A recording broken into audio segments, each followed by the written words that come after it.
예배를 시작하시겠습니다. 다 같이 일어서 주세요. 나는 전능하신 아버지 하나님 천지의 창조주를 믿습니다. 나는 그의 유일하신 아들 우리 주 예수 그리스도를 믿습니다. 그는 성령으로 잉태되어 동정녀 마리아에게서 나시고 본디오 빌라도에게 고난을 받아 십자가에 못 박혀 죽으시고 장사된 지 사흘 만에 죽은 자 가운데서 다시 살아나셨으며 하늘에 오시어 전능하신 아버지 하나님의 앉아 계시다가 거기로부터 살아있는 자와 죽은 자를 심판하러 오십니다. 나는 성령을 믿으며 거룩한 공교회와 성도의 교제와 죄를 용서하는 것과 몸의 부활과 영생을 믿습니다. 아멘. 아멘. 오늘 예배 자리에 오신 여러분들을 환영하고 축복합니다. 우리 함께 찬양하시면서 옆에 있는 분들과 축복하시겠습니다.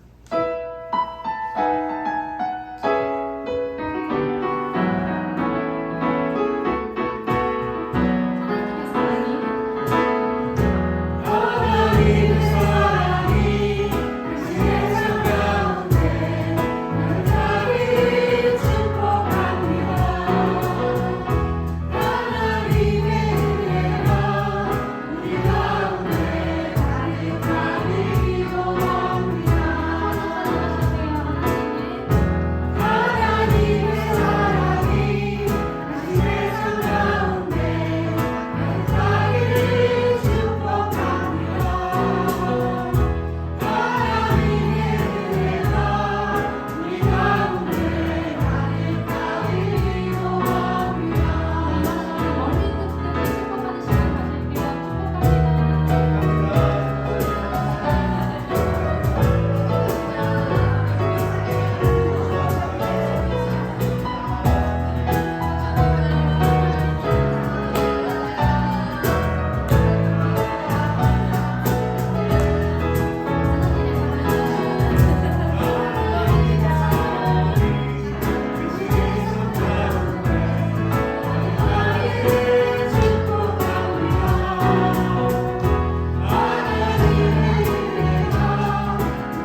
이 찬양은 정말 깊은 저의 고백되는 것 같습니다. 네, 함께 찬양하시면서 이 찬양이 여러분의 고백되기를 간절히 소원합니다.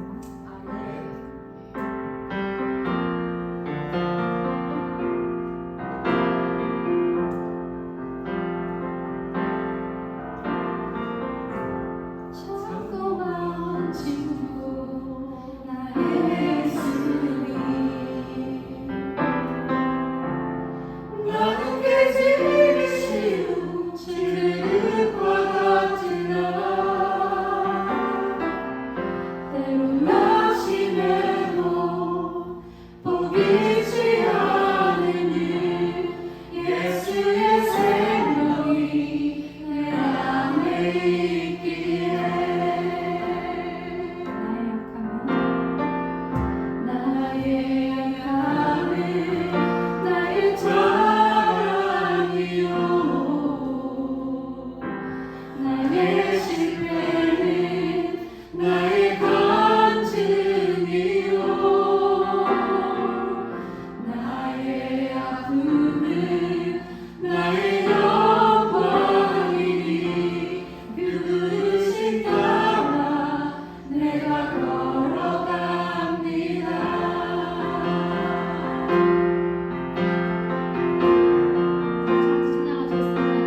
시간 우리가 목마름을 가지고 하나님 앞에 나아갑니다. 하나님 없이는 해결될 수 없는 우리 안에 타는 듯한 갈증이 있음을 하나님 앞에 고백합니다. 이 시간 예배 가운데 심령이 가난한 자가 복이 있다고 말씀하시는 주, 하나님께 드릴 것이 아무것도 없어요. 깨어진 질글과 같은 우리의 존재로 하나님 앞에 나아갑니다. 주님, 우리를 가난하게 만드셔서 가장 좋은 것으로 채워주시는, 하나님의 생명으로 채워주시는 그 하나님, 오늘도 만나 배우기를 원합니다. 이 시간 우리 가운데 임하여 주시고 이 시간 주의 거룩한 명으로 함께하여 주셔서 하나님 시간 주님과 깊이 교제하는 복된 시간 되도록 예배 가운데 주님 자정하시고 하나님 역사하여 달라고 우리 시간 함께 예배를 위하여 같이 중보하며 함께 나아가기 원합니다. 함께 기도하겠습니다. 하나님 아버지, 하나님 이 시간 주님을 갈망하며 주님을 찾습니다. 우리의 삶 가운데 찾아오셔서 하나님 우리 인생 가운데 찾아오셔서 세상의 것으로 채울 수 없는 우리의 목마름을 깨닫게 하시고 인식하게 하시고 하나님 세상에서 우리가 찾는 그 모든 것들이 얼마나 허망한 것이며 얼마나 썩어 없어질 것인지 참으로 우리에게 하나님 보게 하시며 하나님께서 주시자 원하시는 그 원대하고 하나님 상상할 수 없는 그 놀라운 것이 무엇인지를 우리로 하여금 하나님 비교하게 하시고 하나님 우리에게 설득시키시는 좋으신 하나님 무엇이 좋은 것이며 무엇이 가장 가치 있는 것이며 무엇이 위대한 인생이며 무엇이 훌륭한 삶이며 하나님 우리에게 찾아오셔서 끊임없이 물으시는 하나님, 오늘도 우리의 예배 가운데 하나님 세상에 그런 것도 아니라 하나님이 우리의 예배의 대상이십니다. 우리의 인생의 전 존재에 하나님 우리가 담아야 할 것이 바로 그리스도이심을 고백합니다. 하나님 우리의 생명 되신 하나님, 온 우주를 주관하시는 그 하나님이 우리를 사랑하셔서 하나님 당신 한 분을 우리에게 주시고자 하나님 우리에게 문을 두시며 문을 열라 말씀하십니다. 목마른 자들은 나에게 나오라 말씀하시는 그 하나님의 쉬지 않는 강곡한 음성 가운데 우리를 향하여 부르시는 그 사랑의 음성 가운데 오늘 반응하며 하나님 앞에 나아가는 우리의 삶이 되기를 원합니다. 하나님, 주님 이 시간 주님만을 찾기 원합니다. 왕이신 하나님 이 시간 우리의 마음을 활짝 엽니다. 주님 찾아가셔서 하나님 우리가 주님과 더불어 먹고 더불어 사는 인생이 되고 하나님 우리를 이끌어 주시옵소서. 주님을 갈망합니다. 주님을 찾습니다. 우리 심령 가운데 주님 오셔서 친히 다스리시며 하나님 주님 외에 아버지 우리에게 소망이 없으며 주님 외에 우리의 참된 생명이 없음을 진정으로 우리가 맛보아하는 복된 시간 되도록 하나님 역사하여 주시옵소서. 주님을 갈망합니다. 주님 이곳 가운데 자정하여 주시옵소서.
우리의 모든 것이 되시는 하나님께 이 시간 우리가 감사와 찬양과 또한 예물 드립니다.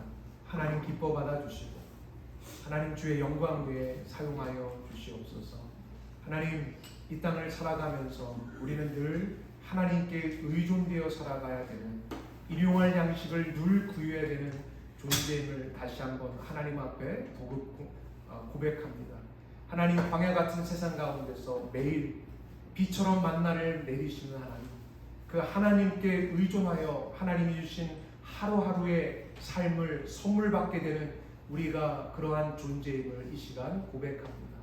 하나님의 공급하심을 기대하며 의지하며 하나님 앞에 이 시간 예물 드립니다. 하나님 이 예물에 우리의 마음과 우리의 온 인생을 담아 드립니다. 주님 기뻐 받아주시고 이 예물이 쓰임받는 곳마다 하나님의 영광이 나타나게 하옵소서.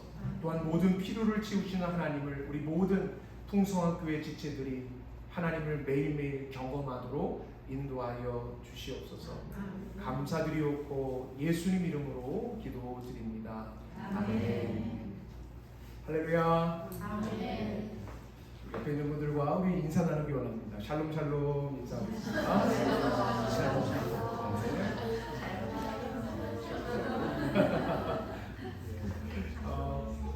이렇게 한 주간 참 이렇게 카톡으로 한 장방 세 장방 이렇게 해서 열심히 서로 말씀으로 서로 권면하고 또 하나님께 주신 은혜들을 함께 나누는 모습이 얼마나 아름다운지 저도 이렇게 한 장방 세 장방 이렇게 보면서 얼마나 큰 위로가 되고 저도 얼마나 큰 도전을 받는지 모르겠습니다. 그런 계속되는 아름다운 위로가 풍성한 교회 더욱더 흘러넘치기를 간절히 축원합니다. 지난주에 그 이제 블루벨리 철치하고 이렇게 나눔을 가졌고요. 그래서 필요한 것들, 우리의 요구들을 좀 이렇게 보냈습니다. 그래서 그쪽 이제 사역자 미팅이 있을 거고 하나님께서 우리에게 가장 좋은 복음 자리를 허락하여 주실 줄 믿고 계속해서 기도할 때 하나님 열어주실 줄 믿습니다. 모든 일들이 차근차근 또 하나님 은혜 가운데 되고 있으니까 모두 그런 마음 가지고 함께 나아가기를 원합니다. 여러분 주보 한번 보시겠습니까? 주보에 보시면 4번을 보시면요, 풍성한 삶의 첫걸음에서 다시 배우는 기도, 그러니까 1차 코스를 좀 가져보려고 합니다. 여러분 지금 우리가 함께 공부하는 거 다시 배우는 기도잖아요. 근데 기도는요, 뭐 세상에 수천 권 수만 권의 책이 있습니다. 근데 아무리 그것을 듣고 어떤 그 기도의 심원함을 깨달아도 뭐 안 하면 아무것도 아닐까요? 기도 안 하면 아무것도 아닙니다.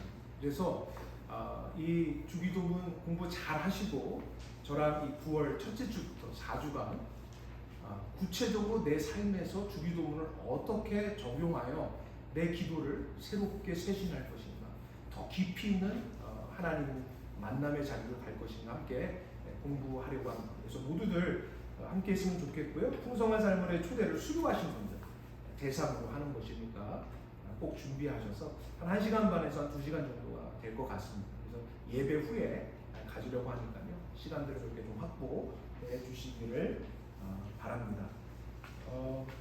오늘부터 현장 예배 마스크 착용 선택사항입니다. 그런 줄 아시고 하나도 안 하시고 우리 김문성 권사님 제외하고 예,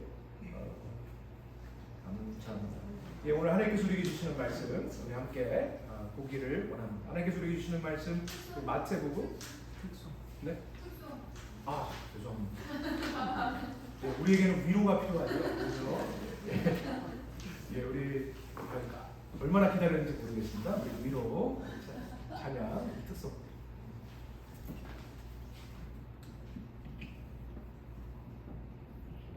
마이크가 아주 바쁘네요. 네.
속도로 예배를 마칩니다.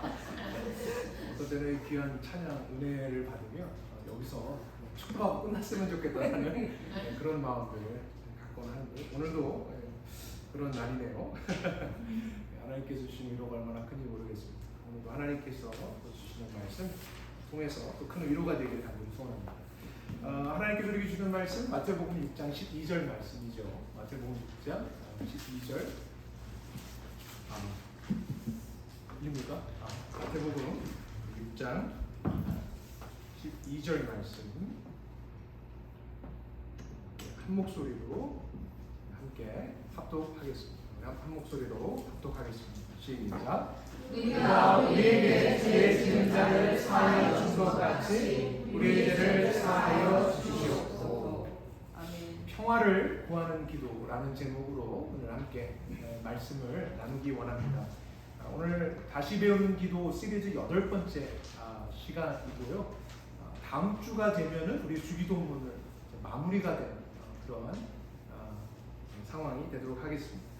여러분 2017년도에 개봉한 영화 중에 미량이라는 영화가 있었습니다. 혹시 보신 분들 계십니까?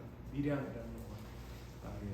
우리 교회는 말씀과 기도에 전무하시다 보니까 문화생활을 전혀 하지 않으십니다. 2007년도에 이창동이라는 감독이 만든 영화입니다. 이 영화가 한국인들뿐만 아니라 특별히 그리스도인들에게 큰 반향을 일으켰던 영화라고 할 수가 있겠습니다. 이 영화 포스터가 이렇습니다. 이미 나왔네요. 유명한 배우들이죠. 내용은 이런 것입니다. 신혜라는 한 주인공, 전도연인데요. 이 배우가 나옵니다. 이 신혜라는 사람이 남편이 있었는데 그 남편이 안타깝게도 교통사고로 죽게 되죠. 그래서 그 슬픔 때문에 그 슬픔을 위로하고자 시골로 낙향을 하게 됩니다. 그래서 신혜에게는 외동 아들이 하나 있었어요. 그래서 잘 키우면서 시골에서 뭔가 이 슬픔을 달래면서 뭔가 삶에 다시 한번 전환점을 얻고자 노력을 하였습니다. 그런데 안타깝게도 이 아들이 다니는 학원에 이 원장은 이 아이를 유괴합니다. 그리고 안타깝게도 이 아들은 싸늘한 병사체가 돼서 돌아오게 됩니다. 이러한 기구한 인생에 너무나 가슴을 쓸어내리며 어디서 위로받을 길이 없었는데 이 신혜라는 사람이 향하게 된 곳은 교회였습니다. 특별히 교회 부흥회가 있었던 곳입니다. 그래서 뜨겁게 찬양을 하고 있는 그런 상황에서 이 여인은 신혜라는 여인은 곳에 찾아가서 오열을 하면서 그 마음에 담아져 있었던 슬픔과 애통을 다 쏟아냅니다. 그러면서 신앙생활을 참 잘해요. 그래서 그리스도교로 귀의를 하게 됐는데요. 그래서 이 사람의 이 신혜라는 사람의 마음에 어떤 것이 있었는가? 내 아들을 죽인 그 유괴범을 내가 용서해야 되겠다라는 마음까지 먹게 됩니다. 참 대단한 마음 아닙니까? 그래서 이 자신의 아들을 죽인 살인범이 있는 교도소에 가서 면회를 하게 되죠. 큰 용기를 낸 것입니다. 그런데 여기서 참 기가 막힌 일이 벌어지게 됩니다. 내가 당신을 용서하려고 왔습니다 라고 신혜가 이야기를 하는데 그 죄인의 복을 입고 있는 이 사람이 뭐라고 이야기를 하냐면 나도 이 교도소에서 예수님을 만났고 하나님께서 나의 모든 죄를 다 사했기 때문에 내가 그 아이를 죽은 그 죄책마저도 저는 자유합니다. 해방되었습니다. 라는 기가 막힌 말을 하는 것이죠. 이에 대해서 이 신혜는 크게 격분하고 큰 충격에 빠지게 됩니다. 그리고서 완전히 기독교에 관해서 거부하게 되고 기독교 신앙에 등을 돌리고 하나님에 대하여서 저주를 퍼붓는 그러한 사람으로 변화가 되면서 이 영화는 나름의 마무리를 짓게 됩니다. 해피엔딩은 아니에요. 그런데 우리에게 깊이 생각할 거리를 주고 있는 영화라고 할 수가 있겠습니다. 무엇일까요? 하나님이 용서하셨으면 내가 누군가에게 상처를 입히고 손해를 입혔는데 그 사람한테 용서를 구할 필요가 없는가? 라는 것이죠. 하나님이 용서했으니까 다 끝난 것인가? 라는 이것이 진정한 용서인가에 대한 질문들이 기독교 안에서 이 영화가 개봉된 이후에 참 많이 대화가 되었던 것을 생각하게 됩니다. 여러분은 어떻게 생각하십니까? 하나님께 용서받았으니까 내가 손에 입힌 사람, 내가 상처 준 사람한테 용서 구하지 않아도 하나님께서 다 묵고하시고 다 오케이입니까? 어떻게 생각하십니까?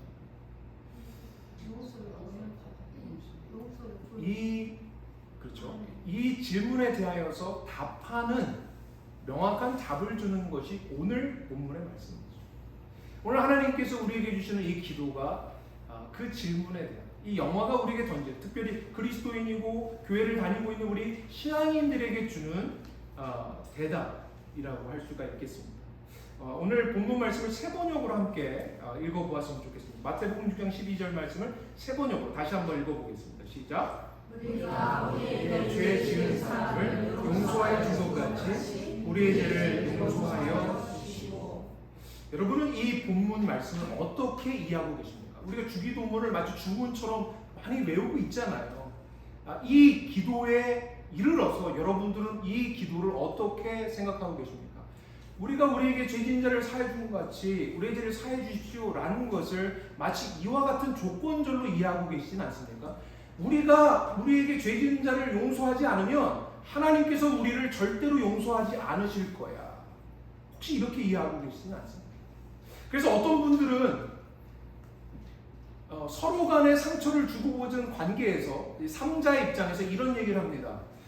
당신 그 사람 용서 안 하면 그 사람 정말로 다시 관계를 회복하지 않으면 하나님도 당신하고 관계 회복하지 않을 거야. 그러니까 빨리 용서해 라는 강요 내지는 협박을 혹시 들어봤든지 아니면 그렇게 협박을 해봤든지 협박해보시고 그런 협박을 받아보시고 여러분 이러한 내용이 아니라는 것을 우리는 생각해봐야 합니다. 여러분 그런 내용인가요? 하나님이 우리가 다른 사람 용서 안 하면 그래 너 용서 안 했구나 그럼 나도 용서 안 해 이런 내용인가요? 여러분 근데 적지 않은 그리스도인들이 이 말씀을 그렇게 이해하는 분들이 꽤나 많다는 것을 알 수가 있습니다. 그런데 여러분 이 말이 왜 틀렸는가? 우리는 성경 전체 안에서 이 말씀을 볼 필요가 있다는 거예요. 여러분 하나님은 어떤 분이십니까? 우리가 아직 죄인 되었을 때 우리가 아직 연약할 때 우리가 하나님과 원수 되었을 때 하나님은 무엇 하셨습니까? 당신의 하나밖에 없는 아들을 보내셔서 우리를 구원하셨습니다. 무엇 하신 것이죠? 먼저 우리를 찾으신 거예요. 먼저 찾으시고 우리에게 무엇 하라 하십니까? 나를 찾으라고 말씀하죠. 그래서 놀라운 것이 우리는 구원과 회개가 무엇이 먼저인가?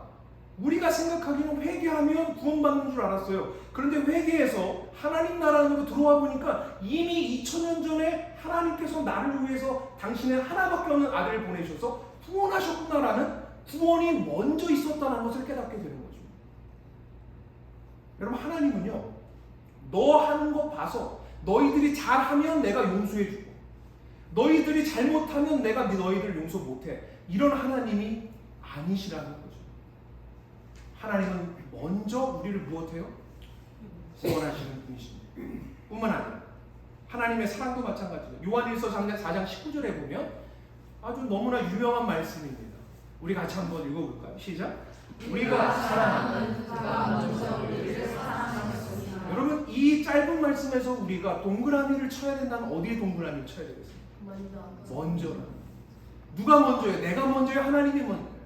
하나님이 먼저 나를 구원하신 거고 하나님이 먼저 나를 찾아주신 거고 하나님이 먼저 나를 사랑하였기 때문에 내가 하나님을 사랑합니다 라는 것이 순서라는 것입니다. 성경의 일관성이라는 것이죠. 창세기부터 계시록까지 하나님은 이렇게 우리를 이끌어가고 계시다라는 것입니다. 그런데 이 말씀을 우리가 이해하는 맥락 안에서 이 주기도문을 봐야 한다는 것입니다. 이러한 바탕 안에서 보게 되면 우리가 우리에게 죄진들을 사해 준 것 같이 우리들을 사해 주십시오라는 것은 너희들이 용서하라면 나도 너희 절대 용서 못해 가 아니라는 거예요. 이 말씀을 그러면 어떻게 이해해야 할까요? 이 말씀을 우리가 하나님 앞에 기도드릴 때 어떤 마음을 가지고 또 어떻게 풀어서 기도해야 할까요?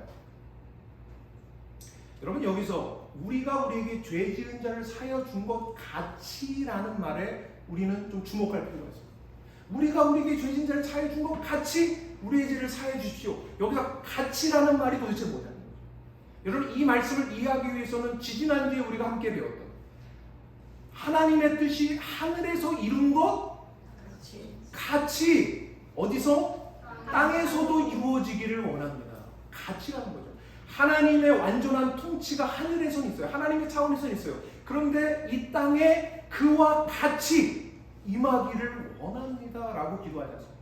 그럼 그러한 같은 맥락 안에서 이 말씀, 오늘 우리에게 주어진 이 기도를 이해할 필요가 있다. 그러니까 무엇입니까? 하나님께서 우리를 먼저 용서해 준 것 같이 우리도 나에게 상처를 주고 나에게 손해를 입힌 이를 용서하게 하여 주시옵소서 라고 이해하는 것이 맞다라는 것이죠. 여기서 가치는 뭐예요? 수학 기호에 뭐가 있습니까? 등가, 같은이라는 이꼴 표시가 있잖아요. 그 같은이라는 것입니다. 하나님께서 우리를 먼저 사랑하시고 먼저 찾아주신 것 같이 하나님 내가 그렇게 찾고 사랑하고 하겠습니다 라는 것이 오늘 본문의 내용이라는 것입니다. 그렇기 때문에 우리 그리스도인의 삶 가운데서 기본값이 돼야 되는 게 있어요. 여러분, 기본값이 뭔지 아시죠? 여러분이 셀폰을 사고 여러분이 컴퓨터를 사면 이미 깔려있는 기본값이 있습니다. 디폴트라고 하죠. 우리 신앙인에게 디폴트가 있다는 거예요. 기본값이 있다는 거예요. 예수를 믿으면 우리가 깔아야 되는 게 이미 깔려있는 게 있다는 거예요. 그것이 무엇일까? 한번 따라해봅니다. 용서, 깔어. 다시 한번 용서, 깔어. 눈깔어 그러면 안 됩니다. 용서를 깔아야 되는 거예요. 여러분이 그리스도인의 삶은 우리가 그리스도인이 됐다는 것, 하나님의 자녀가 됐다는 건 어느 대지에 서 있는 것입니까? 어느 바탕 위에, 어떤 기반 위에 서 있는 것입니까? 용서라는 기반 위에 서 있다. 하나님의 그 큰 용서의 기반에서 우리 존재가 서 있다라는 것, 그렇기 때문에 그 용서에 합당한 삶을 살게 해주십시오라는 것이 오늘 기도의 내용이라는 것입니다. 그러니까 여러분 보세요. 영화로 돌아가서 이 시내가 큰맘 먹고 용서하기 위해서 자기 자식을 죽인 그 유괴범을 찾아갔습니다. 그래서 정말 그 유괴범이요 하나님의 사랑을 제대로 알았다고 한다면 어떻게 하여야 했을까? 하나님의 그 큰 사랑을 깨달았다고 한다면 자신이 범한 그 죄에 대하여서 하나님이 용서하셨으니까 내가 용서 구할 필요 없어가 아니라 어떻게 해야 되는 게 맞습니까? 내가 당신에게 너무나 큰 손해를 입혔고 너무나 큰 상처를 주었게, 내가 당신의 아들을 다시 되돌릴 수 있는 능력은 없지만 내가 그에 준하는 무엇인가 용서하며 뭔가 앞으로의 삶 가운데서 그것을 꼭 다른 사람을 통해서 되갚는 그런 인생을 살아보겠습니다. 정말로 죄송합니다. 말로써 제가 죄송하다고 말할 수가 없네요. 어떻게 표현해야 할까요? 정말 진심으로 전심으로 용서를 구하는 것이 바로 그리스도인, 용서를 깔은 이들의 모습이라는 거죠. 여러분, 우리 그리스도인이라고 하면 우리의 가슴팍에 붙어있는 배지가 있어요. 그 배지가 무엇이냐면 용서라는 배지랍니다. 여러분, 예수를 믿었다라는 것은 용서 전문가가 돼야 돼요. 용서를 잘 받기도 해야 되지만 용서를 잘 해주기도 해야 되는 것이 바로 그리스도인이라는 것을 우리가 기억해야 하는 것입니다. 여러분, 그런데 용서하는 것이 쉽습니까? 어렵습니까? 어려워. 여러분, 작은 용서도 참 어려워요. 그렇다면 큰 용서를 구하는, 큰 상처와 큰 손해를 입힌 그것들을 해결하는 것은 더욱더 어렵습니다. 나에게 치욕을 주고 모욕을 주고 나에게 너무나 핫타임을 줬던 그런 사람들에 대해서 내가 용서해 준다라는 것은 여러분 견딜 수 없는 고통이 따른다라는 것을 우리는 알 수 있는 것입니다. 그렇다면 어떻게 용서할 수 있을까? 우리가 어떻게 이 미움과 분노와 증오 계속 우리 안에서 솟아나는 이 내 안에 있는 아픔에서 어떻게 자유로워질 수 있을까? 여러분, 우리는 이 예수님의 기도와 연동되어 있는 마태복음 15장의 이야기를 좀 갈 필요가 있는 것입니다. 마태복음 18장으로 가게 되면 이런 내용이 나와요. 베드로가 예수님에게 묻습니다. 예수님, 제가 용서를 하려고 하는데 몇 번이나 남이 나에게 손해나 상처를 주면 몇 번이나 용서하는 게 맞을까요? 라고 했더니 예수님이 하시는 말씀이 무엇입니까? 베드로는 이렇게 얘기합니다. 한 7번 정도 용서하면 되지 않겠습니까? 라고 했을 때 예수님은 70번씩 7번이라도 용서하라는 것입니다. 여러분, 그것이 수학적으로 70 곱하기 7은 얼마입니까? 490. 그러니까 490번 용서하는 것이 맥시멈이야, 그 얘기 하시는 겁니까? 아니에요. 7 완전수잖아요. 70, 490이라는 것은요, 무제한으로 용서해요. 우리 그리스도인은 그렇게 부름받았다라는 것을 말씀하고 계십니다. 그러면서요, 예수님이 하나님 나라는 이와 같다라고 하면서 한 왕의 이야기를 듭니다. 여러분, 이 이야기 참 충격적인 이야기입니다. 3번의 충격적인 내용들이 나옵니다. 하나님 나라를 이야기하십니다. 한 왕이 있다고 이야기해요. 근데 이 왕이 종들이 많았습니다. 신하들이 많았던 거죠. 그런데 이제 하루는 이 신하들과 회개할 것이 있습니다. 빚을 처리할 그런 날이 도래했던 것이죠. 그래서 왕에게 한 신하를 부릅니다. 근데 이 신하는요, 어느 정도나 이 왕에게 빚을 졌는가? 성경에 10,000달란트 빚졌다고 합니다. 여러분, 10,000달란트라는 것은 참 우리에겐 쉽게 감이 오지 않는데, 한 노동자가요, 20만 년 동안 일해야 손에 만져볼 수 있는 돈이 10,000달란트예요. 몇 년이라고요? 20만 년. 20만 년 동안 일을 해서 벌어야 되는, 손에 쥘 수 있는 돈이 10,000달란트. 그런데 이 종이 왕에게 10,000달란트를 빚지는 거예요. 여러분, 갚을 수 있어요, 없어요? 죽어도 깨나도 못 갚아요. 그러니까 이 왕이요, 이 빚을 해결해야 되잖아요. 이 채무관계 해결해야 되잖아요. 그러니까 종에게, 이 종의 몸과 이 종이 가지고 있는 모든 재산을 다 몰수합니다. 재산도 몰수하고, 이 종과 그의 아내와 자식들도 다 몰수해서 노비로 팔아버릴 상황 가운데 이 종은 처해 있었던 것이죠. 그래서 이 종이 왕에게 와서 부복하고서 살려달라고 합니다. 이때 왕이 이 종을 안타깝게 여기고 용서해 주는 것입니다. 여러분, 이런 왕 만나보셨습니까? 여러분, 이런 왕 세상에서 우리가 만날 수 있습니까? 이렇게 20만 년 동안 일해서 벌만한 돈을 내가 빚지는 것도 어려울 뿐더러 이 빚을 탕감해 주는 왕, 이해할 수 있습니까? 여러분, 이렇게 우리는 생각해요. 왕이니까, 왕은 많은 돈을 가져 있으니까 이런 돈 탕감해줘도, 이런 돈 다 없는 것으로 여겨줘도 왕은 괜찮을 거야. 정말 그럴까요? 그렇지 않습니다. 여러분, 어마어마한 손해를 보고 탕감을 해주는 거예요. 자기 재산의 많은 부분을 잃어버리는 것을 감수하면서 이 왕이 이 종의 빚을 탕감해 주었다는 거죠. 여러분, 너무 충격적이죠. 이거 있을 수 없는 왕이라는 거예요. 감당할 수 없는, 도무지 상식적으로 받아들일 수 없는 그런 왕의 모습을 우리가 첫 번째 충격을 받습니다. 두 번째는 무엇인가? 이런 탕감을 받았는데 그 즉시 왕실에서 나가서 자신의 동료 종을 봅니다. 그 동료 종은 어떻게 해요? 멱살을 잡고요, 옥에 쳐넣습니다. 그 이유가 무엇인가? 이 동료 종이 자신에게 100데나리온 빚졌다고 해요. 100데나리온이라는 것은 지금으로 말하면 한 노동자가 4개월 동안 열심히 일해서 받는 돈을 이야기합니다. 4개월. 여러분, 적은 돈이에요? 큰 돈이에요? 작은 돈 아니죠? 큰 돈이에요. 만약에 한 노동자가 한 달에 3,000불을 번다고 하십시오. 그러면 4개월이면 얼마예요? 12,000불이에요. 여러분, 5,000불을 번다면 얼마입니까? 20,000불입니다. 작은 돈이 큰 돈이에요? 큰 돈입니다. 근데 이 동료 종을 갖다가 돈 못 갚는다고 쳐넣습니다. 그리고 이것도 참 이해가 안 되는 충격적인 부분이에요. 근데 더 충격적인 부분은 이 부분입니다. 이 탕감받은 종이 자기 동료 종에게 그렇게 했다는 소식을 듣고 이 왕은요, 이 종을 다시 불러다가 이 종을 감옥에 쳐넣었습니다. 여러분, 저는 이 이야기를 들으면서 이런 생각이 좀 들지 않습니까? 이 탕감받은 종의 모습이 어떤 때는 저와 여러분의 모습 아니에요?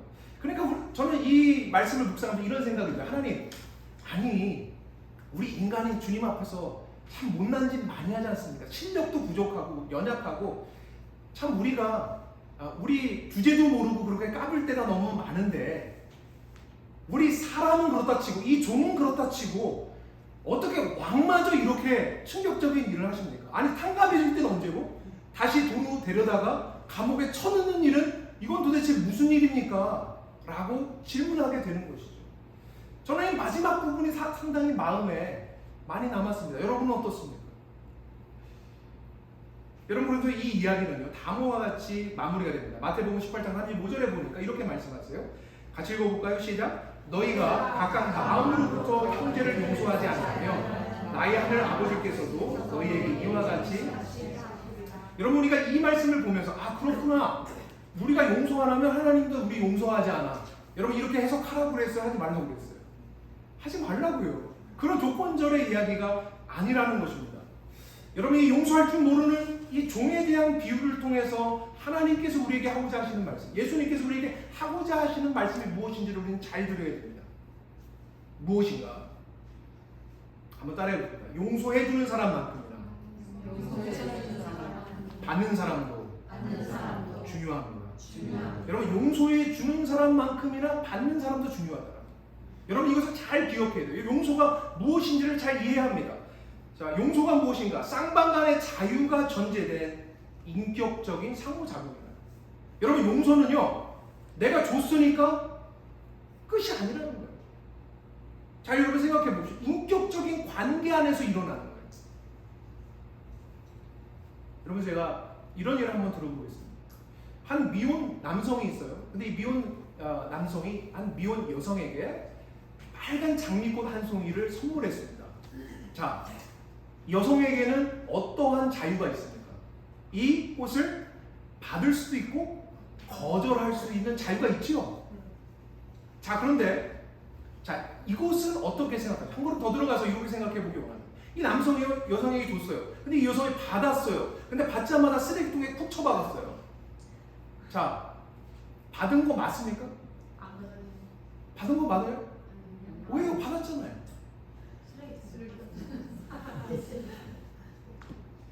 받았으면 끝 아닙니까? 줬으면 끝 아닙니까? 맞습니다. 여러분, 가끔 가다가 저에게 이렇게 넥타이를 선물해 주시는 분들 있어요. 여러분, 넥타이 선물하라고 얘기하는 거 아니에요?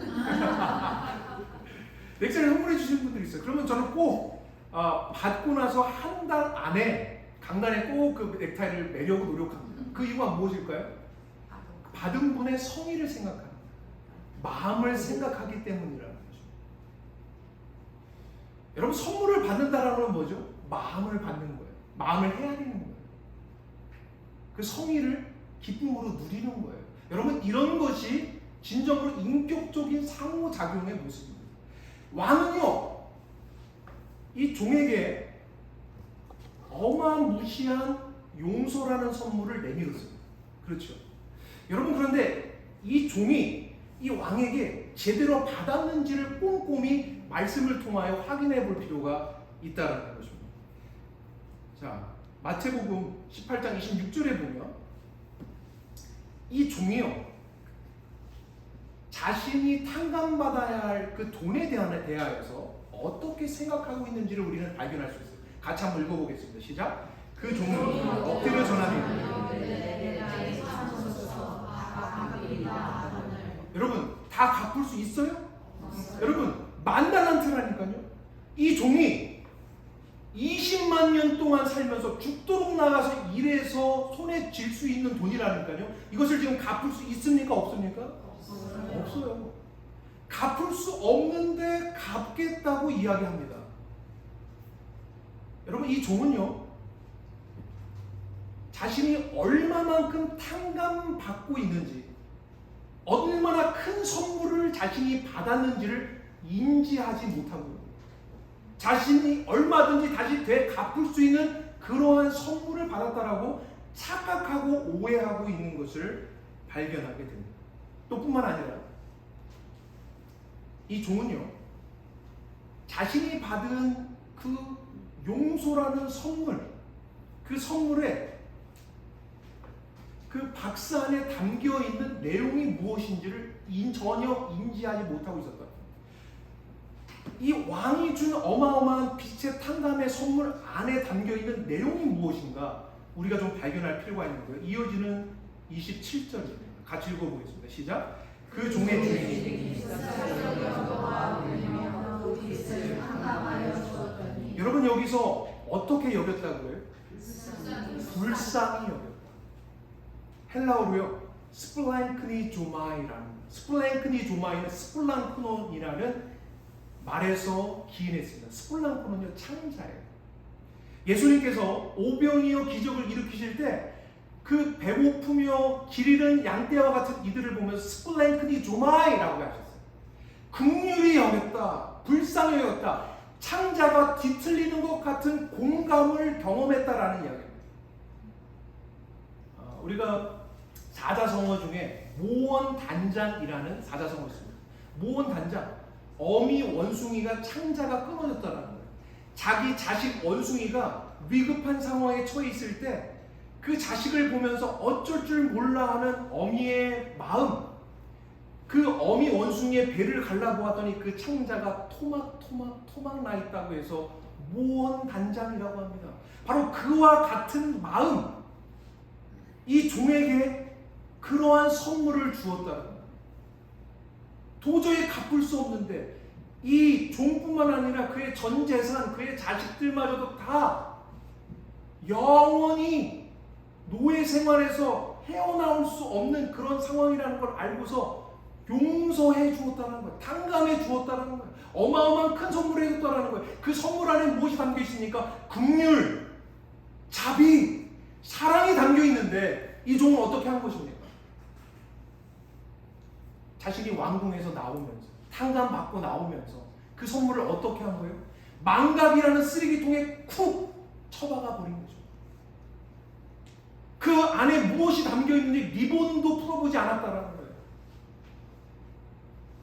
왕의 성이 왕의 마음을 받지 않았다라는 겁니다. 마치 한 남성이 한 여성에게 사랑합니다라고 빨간 장미를 내밀었는데 그거 필요 없어 쓰레기통에 집어 던지는 것 같은 망각의 쓰레기통에 이 종은 왕이 준 어마어마한 선물을 던져버렸다는 거죠. 여러분, 선물 받은 거 맞아요? 안 맞아요? 여러분, 우리가 잘 생각해 봐야 합니다. 구원이 뭔가요? 구원이 그냥 예수 믿고 천국 가는 건가요? 기계적인 건가요? 내가 예수 믿어요. 앵무새처럼 말하면 그저 내 안에 생명이 옵니까? 아니에요. 여러분, 진정한 구원은 무엇입니까? 하나님과 인격적인 관계가 회복되어지는 것을 구원이라고 하는 거예요. 나는 포도나무에 너희는 가지니 너가 내 안에 내가 너희 안에 있으면 너희가 과실을 많이 맺게 되고 풍성하게 되는 것, 하나님과 끊어졌던 관계가 다시 회복되는 것을 가르쳐서 구원이라고 하는 것입니다. 여러분, 그 큰 용서가 무엇입니까? 하나님과 끊어졌던 도무지 하나님과의 채무 관계가 해결될 수 없을 때 하나님이 찾아오셔서 우리를 용서하심으로 하나님께서 우리와의 부모와 자식의 관계가 회복되게끔 하시는 것이 하나님이 우리에게 하신 일이라는 것입니다. 여러분, 성경의 모든 구원이나 용서나 사랑이나 그 모든 것은 무엇입니까? 쌍방간의 관계가 중요하다는 거예요. 인격적인 관계라는 거예요. 여러분, 이 종은 어떻게 생각했습니까? 그래도 내가 재수가 없는 사람은 아니야. 그래도 왕자를 만나서 내가 정말 이런 절체절명의 위기 잘 넘겼어. 그래도 내가 재수가 없는 사람은 아닌 거야 하면서 그냥 나왔다라는 거예요. 자신이 받은 그 사랑이, 자신이 받은 그 용서가, 자신이 받은 그 자비가 얼마나 큰 것인지 전혀 인지하지 못하고 있다는 거죠.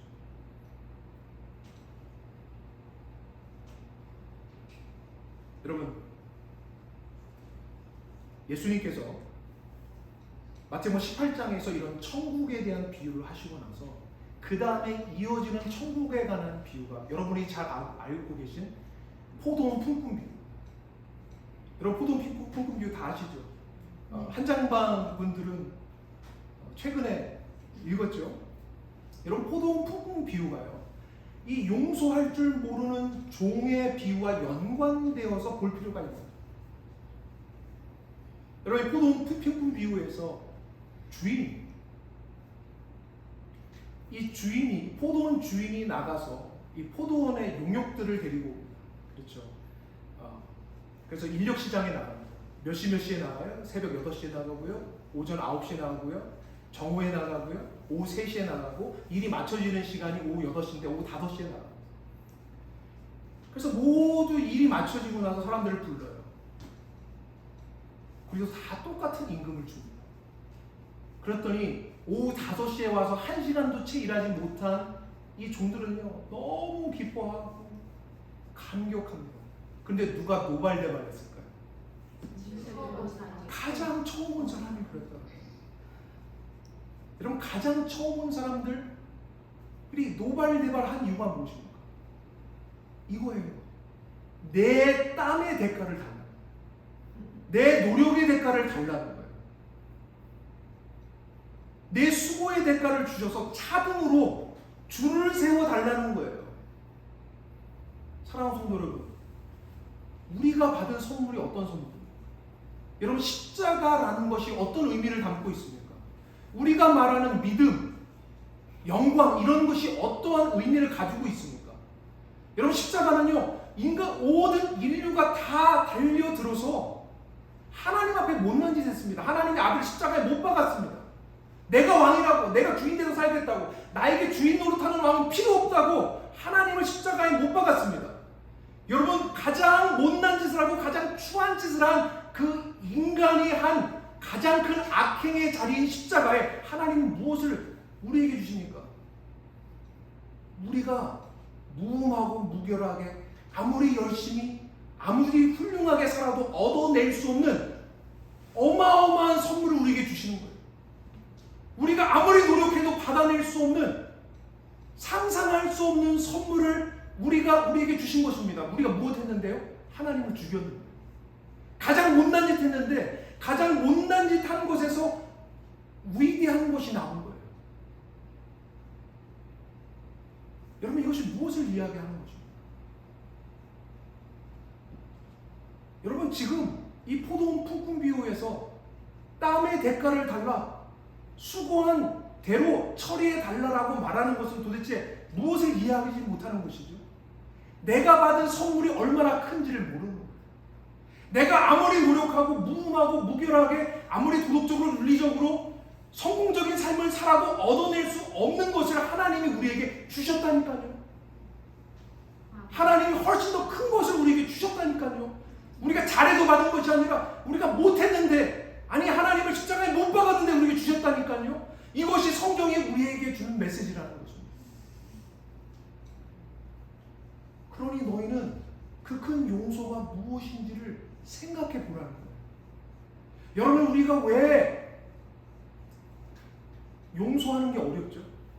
여러분, 어려워요. 근데 왜 용서를 왜 계속 우리가 연기할 수밖에 없습니까? 왜 계속해서 나에게 아픔 준 사람, 나에게 슬픔 준 사람, 나에게 상처 준 사람, 그것에 계속 매여서 자유케 되지 못하고 있습니까? 여러분, 그 이유가 무엇입니까? 내가 받은 상처는 어때요? 구체적이에요. 맞습니까? 그 사람의 얼굴이 기억나요. 그 사람이 어떻게 했는지가 기억이 나고요. 그 사람이 나에게 뭐라고 말했는지가 너무나 생생하게 기억이 나요. 여러분, 그런데 무엇은 우리에게 구체화되지 않고 있습니까? 하나님께서 우리에게 주신 갈보리 언덕의 그 거칠거칠한 십자가가 구체화되지 않는 거예요. 예수님께서 나 때문에 맞은 그 채찍질이 사순절날 눈물 잠깐 흘리고 많은 감상적인 것으로 끝나버리는 거예요. 예수님께서 로마 병정에 의해서 참으로 찔림 받았을 때 그 고통이 그냥 하나의 유행가 노래처럼 여겨지는 거죠. 그냥 로맨틱하게, 감성적으로. 사랑하는 성도 여러분, 하나님이 주신 용서의 설문을 열어보시길 바랍니다. 하나님이 얼마나 구체적으로 우리를 사랑하셨는지 여러분 기억해 보시기 바랍니다. 하나님은 하늘에다가 추상적인 교리나 개념으로 우리를 사랑하지 않으셨어요. 당신의 가장 하나밖에 없는 아들을 이 땅에 보내셔서 아무것도 아닌 우리, 아니 하나님을 대적한 우리를 작정하시고 사랑하기로 하셨다는 거예요. 여러분 이것은 갈보리 언덕의 거친 십자가를 우리가 매만져 보지 않고서, 그 자리에 서보지 않고서는요, 우리는 계속해서 이 종처럼 100데나리온이 너무나 커 보이는 거예요. 4개월치 그 월급, 나에게 상처 준 이의 손해와 상처가 너무나 우리에게 커서 하나님이 주신 이 10,000달란트 20만 년 동안 일해야 되는 이것을 탕감해 준 것이 같이 이렇게 비교가 안 되는 것입니다. 사랑하는 성도 여러분, 주님을 구체적으로 더욱더 묵상하게 될 간절히 축원합니다. 여러분 주님의 용서를 구체적으로 묵상하세요. 여러분 우리가 잘 아는 이 종과 반대되는 이 용서를 진정으로 깨달았던 사람을 우리가 한 소설에서 만납니다. 우리가 잘 아는 레미 제라블이라는 빅토르 위고가 쓴 책 여러분 다 아시죠? 영화로도 이렇게 나왔는데 이 장발장이라는 사람이 나오잖아요. 이 장발장이 빵 하나 훔쳐서 몇 년 동안 감옥에 수감됩니까? 19년을 수감돼요. 거기서 자기 청춘 다 바치고 나이가 늙어서 나온 거예요. 근데 19년 전과자이니까 19년 동안 전과자의 어떤 그 자기 누명이 있으니까 어디에서 사람 안 만나주고 그 사람을 대접하지 않는데 이 미리엘이라는 주교가 그를 환대합니다. 이 미리엘은 주교가 자신의 집에 들여서 따뜻하게 융숭하게 대접을 하는 거예요. 은쟁반을 꺼내갖고 거기서 음식을 담아주고 은초대에 불을 밝히고 이 전과자 뭐가 예쁘다고 그 사람을 환대합니다. 그런데 이 손버릇이 나빴던 이 장발장을 은쟁반을 훔쳐 도망가잖아요. 경찰에게 붙들려서 옵니다. 그럼 경찰이 말하죠. 이 사람이 지금 당신 그 은쟁반 훔쳐갔다고 이야기를 하는데 이 미리엘 주교가 뭐라고 합니까? 장발장을 보고 뭐라고 얘기해요? 아니 자네, 내가 은쟁반뿐만 아니라 은초대도 주지 않았는가? 왜 이것은 까먹고 갔어? 라고 하면서 은초대를 갖다가 내미는 모습을 보게 돼요. 여러분 그리고 장발장의 인생은 완전히 바뀌어버려요. 세상에 대한 울분과 분노가 가득했어요. 그에게는 용서라는 말은 그 마음속에 존재하지 않았어요. 근데 이 미리엘 주교를 통해서 받은 새로운 세상의 문이 열립니다. 새로운 차원의 새로운 은혜가 자신의 삶 속에 뚫고 들어오는 거예요. 그래서 그는 깨닫습니다. 그는 변화돼요. 여러분 무엇한 겁니까? 이 미리엘 주교를 통해서 하나님이 허락하신 그 용서라는 선물을 열어보니까 그의 인생이 변화되더라는 거죠. 구체화된 예수의 십자가, 2000년 전의 갈보리 언덕. 여러분 역사적인 거잖아요. 여러분 추상적인 겁니까? 하늘 위에 있는 것입니까? 아니에요. 우리가 살아가는 이 현실에 주님이 오셔서 친히 하신 일이잖아요. 여러분 그것을 묵상하게 되기를 간절히 축원합니다. 여러분 구체적인 우리가 용서의 삶을 살아야 돼요.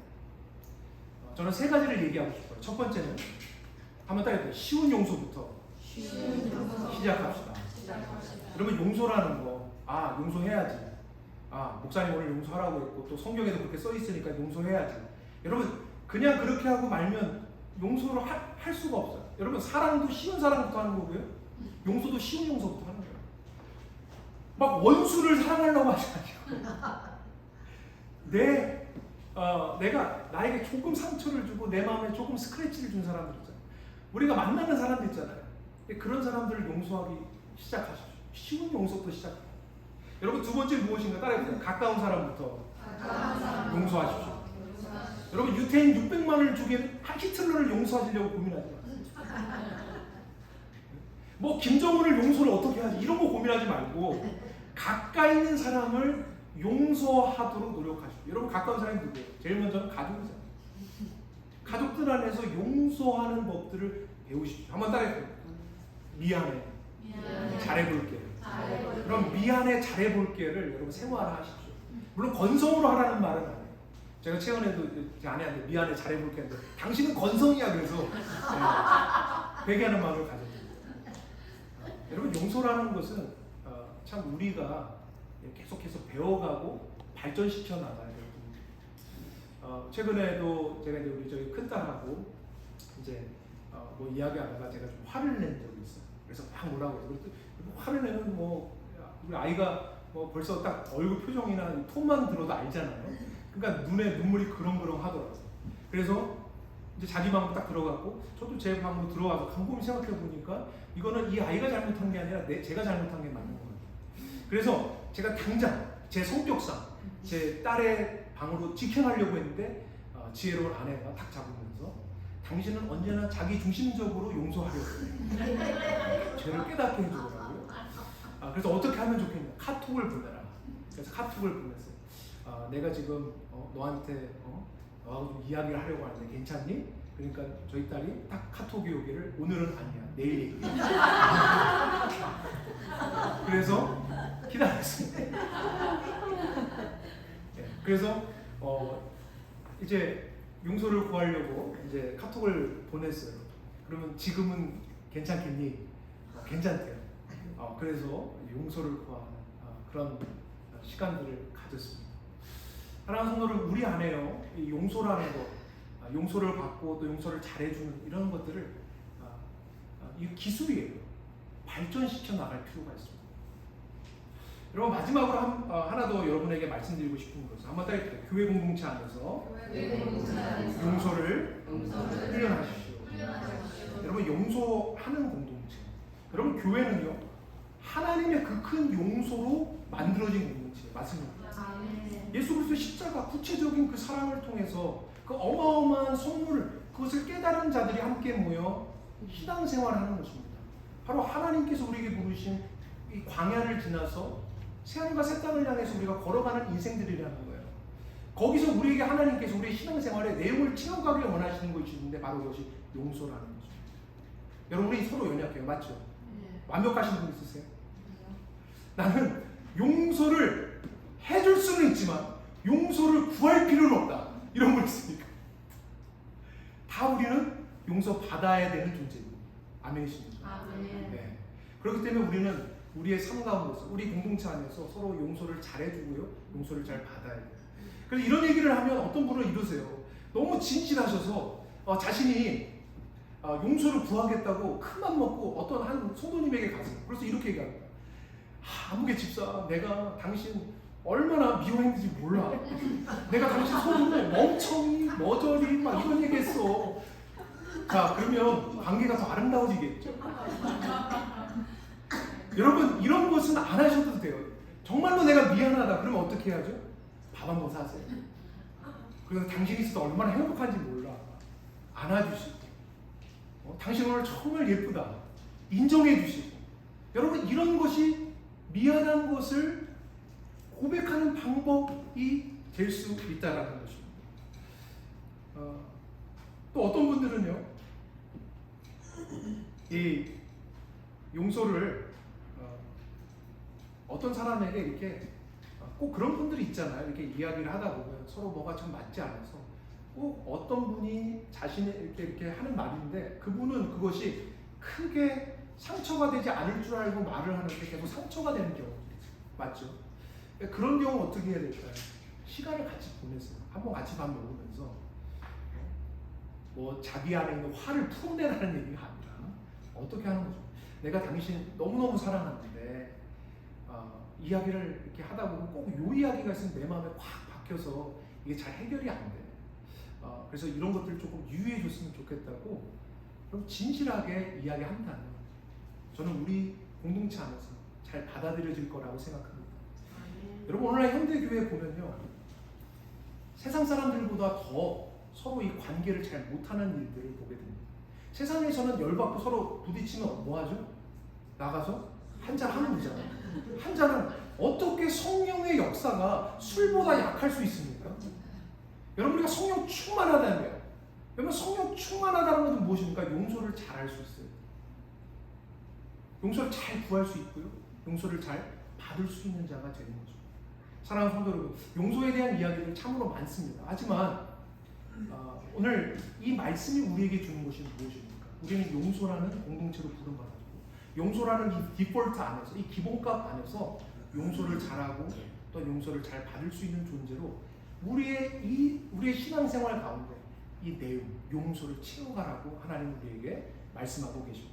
저는 저와 여러분이 용서의 전문가 되길 간절히 축원합니다.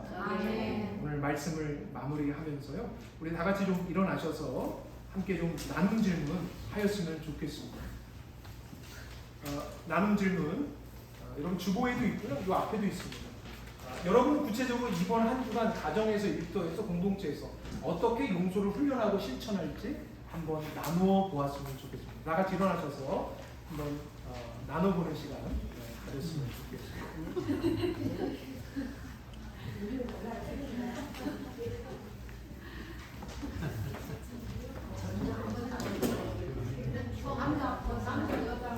상관없어요. 네, 그냥 편안하게 나누시면.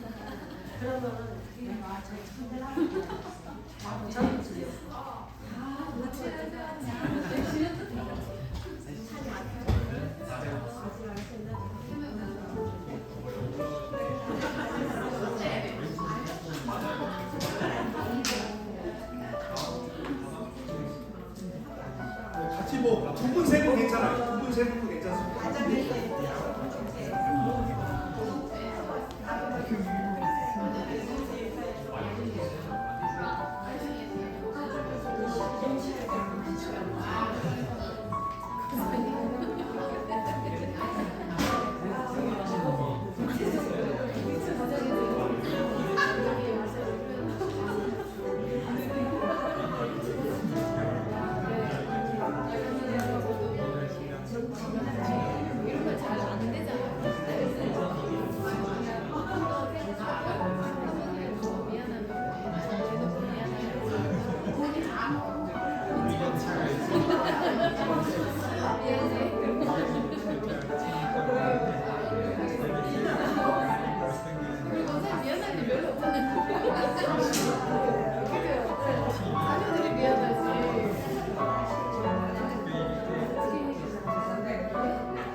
그래서 쉽지 않죠. 우리 어른들께서도 내가 잘못했다 이런 말 하시는 게 상당히 자존심도 때로는 어떻게 좀 상하기도 하고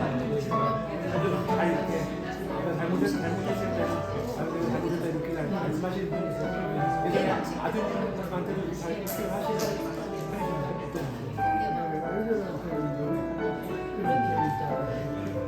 그렇죠. 그게 쉽지가 않는 것 같아요. 저도 우리 자녀들한테 보면은 미안해 이런 말이 좀 쉽지가 않은 것 같아요.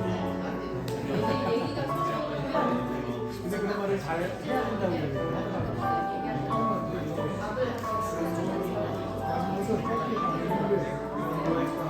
아니 그건 아니에요.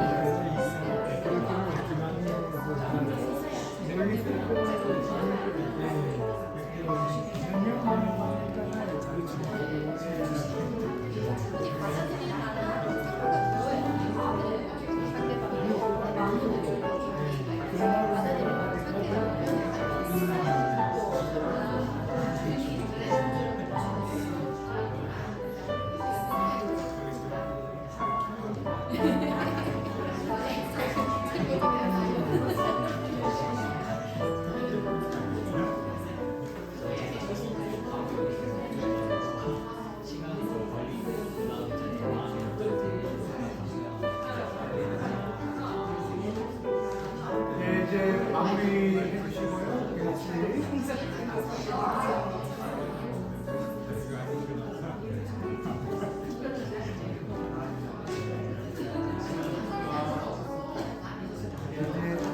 서서히 마무리해 주시고 주님의 성찬을 받는 시간이 되기를 원합니다. 그리고 주님의 살갑기 함께 받으면서 주님께서 우리에게 허락해 주신 그 용서가 단순히 어떤 개념이나 이론이 아니라 우리가 받은 상처, 우리가 받은 아픔, 또 용서할 수 없는 그런 기억들, 또 그런 대상들, 그것이 구체적인 것만큼 하나님 우리를 용서해 주신 그 큰 사랑 또한 구체적이라는 것을 우리가 기억하고 오늘 주님이 주신 그 선물 더 깊이 이해하는 그런 시간이 되게 해달라는 마음 가지고 주님께서 우리에게 허락하여 주신 살갑게 함께 갖는 시간 되었으면 좋겠습니다. 우리 전사님 나와주시고요. 뒤에서부터 천천히 나와주시고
반목하며 저 사람 또 저런다 하면서 자신과 맞지 않고 자신에게 상처 준 사람과 등 돌리며 그렇게 신앙생활하는 이들이 얼마나 많이 있습니까?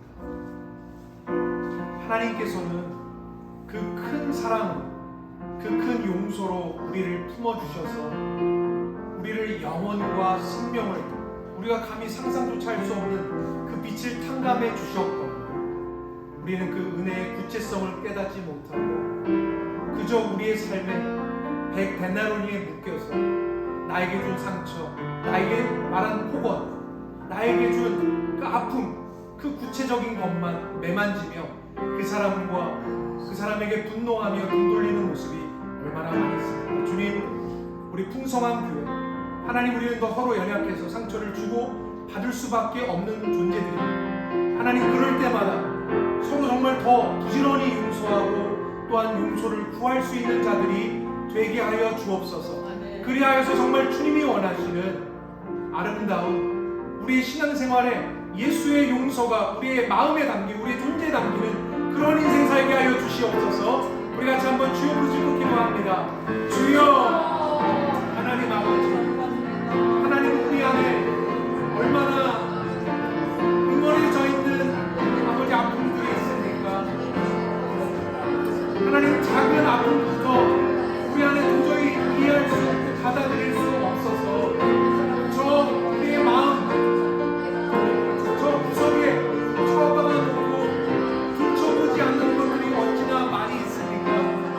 하나님 주님은 그것이 우리에게 쓴뿌리가 되고 우리에게 고통이 되는 것을 원하지 않으셔서 오늘도 주님은 내가 너에게 준 그 용서, 내가 너에게 준 그 사랑, 내가 너에게 베푼 그 자비, 그것이 개념이 아니라 이론이 아니라 구체적인 십자가 갈고리 언덕에 하나님께서 맞으신 채찍과 주님이 쓰신 면류관과 주님이 이고 가신 그 거친 십자가와 주님의 살과 피를 주신 그 구체적인 그 자리로 우리를 이끌어가고 계십니다. 주님, 우리가 정말 그 사람을 만났습니까? 하나님 구체적으로 주님께서 우리를 위해서 주신 그 놀라운 빛을 탕감해 주신 그 사건이 내 존재 안에 들어와서 나를 흔들고 있습니까? 나를 감격시키고 있습니까? 하나님 내가 그것을 기억하고 있습니까? 내가 그것을 붙들려 살아가고 있습니까? 하나님 우리가 다시 되돌아보게 하소서. 하나님 다시 한번 주님 그 십자가를 매만지게 하소서. 갈보리 언덕이 우뚝 서 있는 그 주님의 그 사랑을 다시 하나님 우리가 알아보게 하여 주옵소서. 우리를 위해서 베푸신 상상할 수 없는 아버지 만만한테에 대한 아버지 우리가 20만 년을 죽도록 이래도 갚을 수 없는 그 어마어마한 하나님 그 큰 사랑, 그 큰 자비, 그 큰 용서 우리가 받았건만 정말로 그것을 이해조차 하고 있습니까? 하나님 우리의 오만하고 교만함을 꺾어주시옵소서. 하나님 마치 하나님 앞에서 하나님 내가 한 만큼 달라고 하는 그 어리석은 말을 더 이상 입에 꺼내지 않게 하여 주옵소서. 내가 땀 흘린 만큼 주님께 하나님 헌신한 만큼 달라고 말하는 그런 어리석은 말들 하나님 앞에 아버지 말하지 않게 하소서. 하나님 우리가 얼마나 큰 은혜를 받았는지 하나님 얼마나 큰 용서를 받았는지 우리가 어디에 서 있는지를 주님으로 깨닫고 하나님 앞에 돌아오는 인생이 되도록 하나님 인도하여 주시고 역사하여 주시옵소서. 우리 한 번 더 하나님 앞에 기도하기 원합니다. 여러분의 가정과 여러분의 일터와 여러분의 삶의 자리에서 여러분에게 큰 상처를 주고 큰 아픔을 준 이들이 누가 있습니까? 아직도 해결되지 않는 그 관계로 인하여서 내가 용서하지 못해서 아니면 내가 용서를 구하지 못해서 화목하지 못하고 등 돌리고 있는 관계 가운데 있는 이들이 누가 있습니까? 여러분 성경은요 용서가 쉽다고 결코 말하지 않습니다. 100데나리온은요 4개월치 월급입니다. 큰 돈입니다. 그런데 주님은 우리에게 그 용서함으로 그 고통에서 그 아픔에서 그것이 쓴뿌리 되는 것으로부터 자유케 되기를 원하고 계십니다. 그래서 주님을 바라보라고 말씀하십니다. 주님이 주신 선물을 다시 한번 매만져보라고 말씀하십니다. 이 시간 하나님 앞에서 하나님 오늘 주기도문의 이 기도처럼 하나님 내가 용서해야 할 자들을 용서할 수 있는 힘과 용기를 허락해 주십시오. 내 안에 은혜를 더하여 주십시오. 내 마음을 치유해 주십시오 라는 마음을 가지고 우리 함께 한 번 더 기도하기 원합니다. 기도하겠습니다. 하나님 아버지, 하나님 내가 용서해야 할 자들을 생각합니다. 내 마음에 분노를 느끼고 나에게 아픔을 주었던 이들을 생각합니다. 하나님 그가 나의 배우자일 수도 있습니다. 아니면 내 가족 중에 한 사람일 수도 있습니다. 아니면 나와 가장 친구였을 수도 있습니다. 하나님 내 마음에 여전히 짐처럼 남겨져 있는 그 숙제를 하나님 주님은 우리에게 부드럽게 찾아오셨습니다. 주님은 그것으로부터 자유케 되기를 우리에게 요구하고 계십니다. 주님 그 숙제를 하나님 밀쳐두고 아예 포기하는 것이 아니고 주님이 주신 그 큰 용서에 힘입어 주님이 우리에게 구체적으로 찾아오셔서 사랑 고백하시며 용서하셨던 주님의 그 땀과 피와 주님의 살과 주님의 애통과 그 모든 것들을 하나님 우리가 다시 한번 구체적으로 묵상함을 통하여 하나님 내 영혼이 정말로 그 부풀려 있는 그 고통과 아픔과 그 짐에서 정말로 자유케 되는 그 용서의 자리로 나아가기를 원합니다. 주님 우리를 회복시켜 주시옵소서. 우리를 치유하여 주옵소서. 하나님께서 허락하여 주신 그 용서의 삶 하나님 우리가 나아갈 수 있도록 하나님 함께하여 주시옵소서. 주님의 은혜를 감사합니다. 주님 성령님 역사하여 주시옵소서.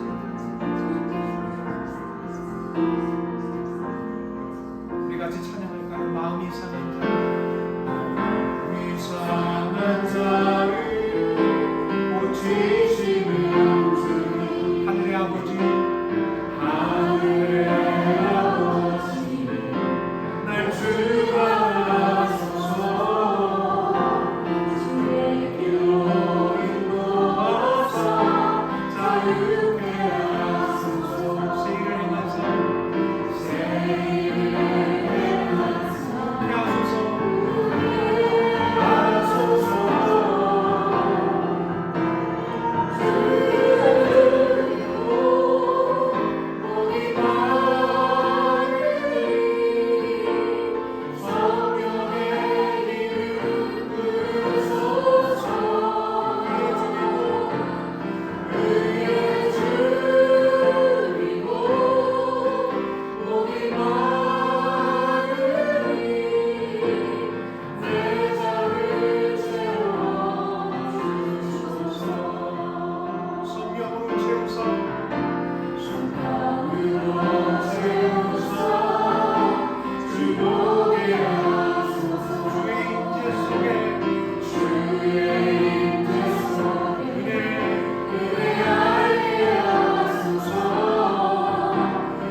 주님의 구체적인 그 용서 하나님 내가 받았습니까?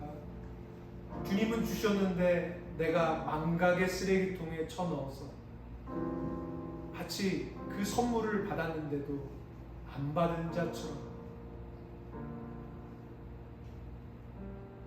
하나님 앞에서 내가 하나님 앞에 땀 흘린 만큼, 수고한 만큼, 봉사한 만큼 그것대로 처우해 달라고 요구하고 있는 그리스도인들은 아닙니다.